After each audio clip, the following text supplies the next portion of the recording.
థియేటర్లకు ఆడియన్స్ ని రప్పించడం ఎలా అనేదే బిలియన్ డాలర్ల ప్రశ్నగా మారిపోయింది.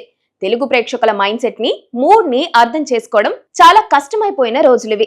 ఏ సినిమాని ఆదరిస్తారో, దేన్ని లైట్ గా తీసుకుంటారో ఊహించలేని పరిస్థితి.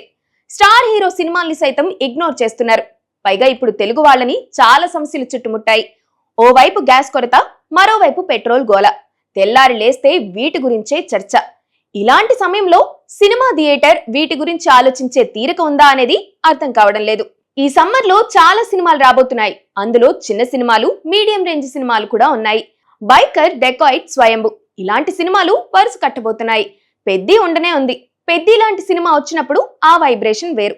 కానీ చిన్న, మీడియం రేంజ్ సినిమాల పరిస్థితి అలా ఉండదు. కరెంట్ అఫైర్స్ వాళ్లపై పెద్ద ప్రభావం చూపిస్తుంటాయి. ఈ సినిమాల గురించి జనం మాట్లాడుకునేలా చేయడం పెద్ద టాస్క్. సోషల్ మీడియా తెరిస్తే పెట్రోల్, గ్యాస్ తప్ప మరేం కనిపించడం లేదు. సినిమాల గురించి మాట్లాడుకోవడం లేదా అంటే అది కూడా ఉంది. దురంధర్ 2 ఇప్పుడు talk of the town. Dhurandhar గురించి చర్చ చాలా హాట్ గా సాగుతుంది. ఆదిత్య ధర్ సృష్టించిన పాత్రల గురించి, నటుల గురించి క్షుణ్ణంగా చర్చించుకుంటున్నారు. ఈ వేడిలో వేరే సినిమాల టీజర్, ట్రైలర్, పోస్టర్, పాట ఇలా ఏది రిలీజ్ చేసినా ఆనడం లేదు. ఏదైనా ఓ సూపర్ హిట్ సినిమా వచ్చినప్పుడు దాని మానియా కొన్నాళ్ల పాటు అలానే ఉంటుంది. ఈ మధ్యలో ఏ సినిమా చూసినా కంటి కానదు. దురంధర్ 2 తర్వాత కూడా ఇలాంటి పరిస్థితే ఎదురవుతుంది.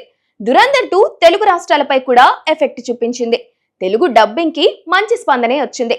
ఇంకా థియేటర్లో ఆడుతుంది కూడా. ఇలాంటి పరిస్థితుల్లో రేపు విడుదలయ్యే బ్యాండ్ మేళం, రాబోయే బైకర్, డెకాయిట్ సినిమాలు ఏమాత్రం ప్రభావం చూపిస్తాయన్నది పెద్ద ప్రశ్న.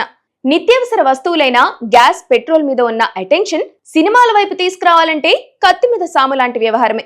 అందుకోసం దర్శక నిర్మాతలు ఏం చేస్తారో, ఏం చేయగలరో చూడాలి.